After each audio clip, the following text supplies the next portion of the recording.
반갑습니다. 틈틈이와 알아보는 미국 주식 시간입니다. 지금 금값이 사상 최고치를 넘나들면서 모두의 관심이 새로운 금맥을 찾는 데 쏠리고 있죠. 오늘 우리가 살펴볼 다코타 골드, 티커명 DC가 바로 그 이야기의 중심에 있습니다. 왜냐하면 최근에 대규모 자금 조달에 성공하고 또 핵심 개발 계획까지 발표하면서 단순한 탐사 기업을 넘어 실제 생산 기업으로의 도약을 바로 눈앞에 두고 있기 때문이죠. 오늘 이 회사를 왜 주목해야 하는지 같이 한번 깊게 파헤쳐 보겠습니다. 맞아요. 금광 개발이라는 게 사실 현대판 보물찾기나 다름없습니다. 엄청난 위험을 감수해야 하지만 성공했을 때의 보상 또한 어마어마하죠.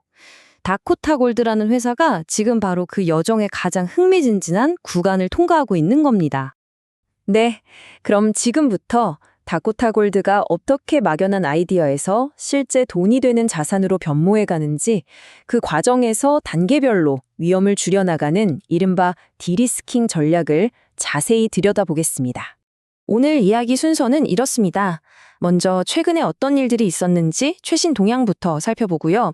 그 다음엔 이 회사의 사업 모델, 그러니까 어떻게 돈을 버는 구조인지 알아보겠습니다. 그리고 나서 투자 관점에서 긍정적인 부분과 또 우려되는 부분은 뭔지 양쪽 얘기를 다 들어볼 거고요. 마지막으로 2026년에 우리가 뭘 지켜봐야 할지 핵심 포인트를 짚어드리면서 마무리하겠습니다. 자, 그럼 첫 번째 순서입니다. 최근 몇 달 사이에 다코타 골드를 시장의 스포트라이트 중심으로 끌어당긴 구체적인 사건들이 과연 무엇이었을까요? 이 타임라인을 보시면 굉장히 흥미로운 점이 하나 보입니다. 회사가 올해 1, 2, 3월 석 달 동안 세 가지 핵심 영역에서 모두 굵직한 성과를 냈다는 거예요. 1월에는 사업의 청사진이라 할 수 있는 엔지니어링 계획, 즉 PFS 계획을 발표했고요. 2월에는 그 계획을 실행할 실탄, 즉 자금을 확보했죠. 그리고 3월에는 실제 탐사를 통해서 더 많은 금을 찾아냈다는 소식을 알렸습니다. 이 세 박자가 딱 맞아떨어지면서 사업이 아주 순조롭게 진행되고 있다는 강력한 신호를 시장에 보낸 셈입니다. 다코타 골드의 비즈니스 모델을 제대로 이해하려면요, 이 회사가 아직 광부가 아니라 탐험가라는 점을 먼저 알아야 합니다.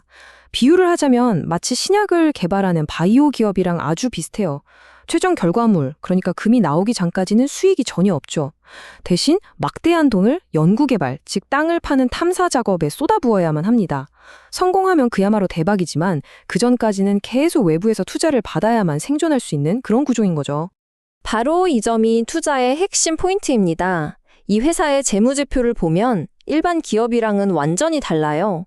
제품이 아직 땅속에 묻혀 있으니까 당연히 매출은 0이고 탐사 비용만 계속해서 쌓이는 구조죠. 그렇기 때문에 방금 전 슬라이드에서 보셨던 것처럼 운영을 위해서 주기적으로 대규모 자금 조달, 즉 유상증자 같은 게 필수적일 수밖에 없는 겁니다. 그리고 이 슬라이드가 바로 그 험난한 여정을 한눈에 보여주는 지도입니다. 다코타 골드는 현재 이 1단계 탐사에서 2단계 위험 완화 단계로 넘어가는 아주 결정적인 전환점에 서 있습니다. 이 2단계가 바로 이 금광이 정말 돈이 될까를 증명해내는 과정이기 때문에 투자의 상패를 가르는 가장 중요한 구간이라고 할 수 있겠습니다.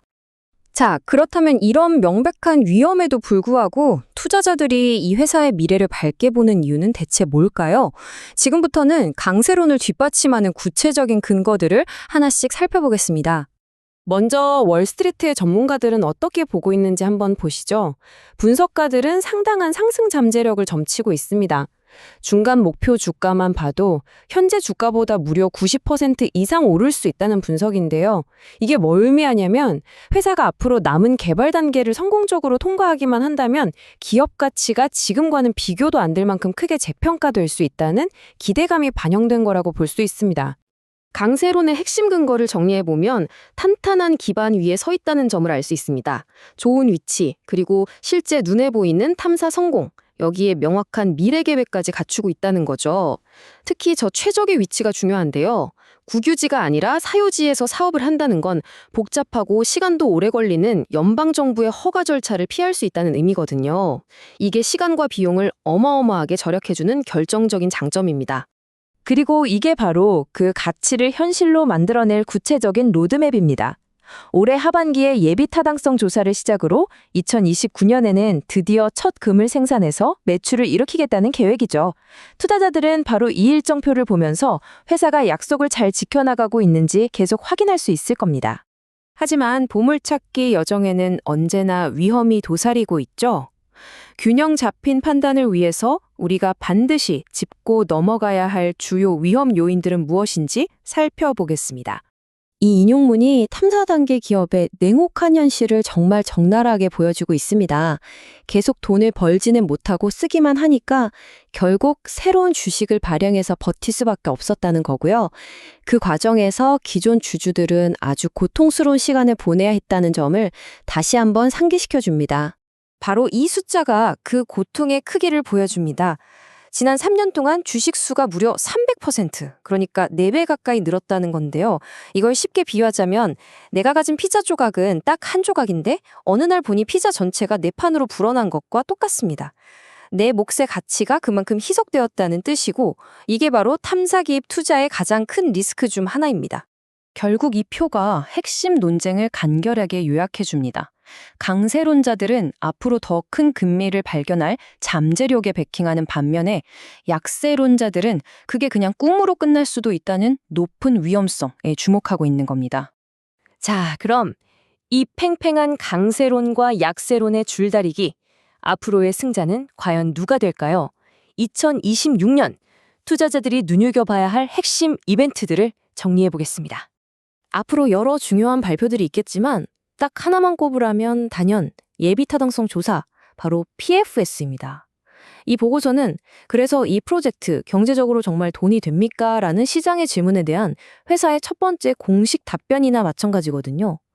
이 보고서에 어떤 숫자들이 담기느냐에 따라서 이 회사의 미래와 주가의 향방이 결정될 가능성이 매우 높습니다. 다코타 골드는 이제 막연한 탐험의 시대를 끝내고 현실적인 건설의 시대로 나아가는 아주 중요한 기로에 서 있습니다. 과연 이 현대판 보물찾기는 해피엔딩으로 끝날 수 있을까요?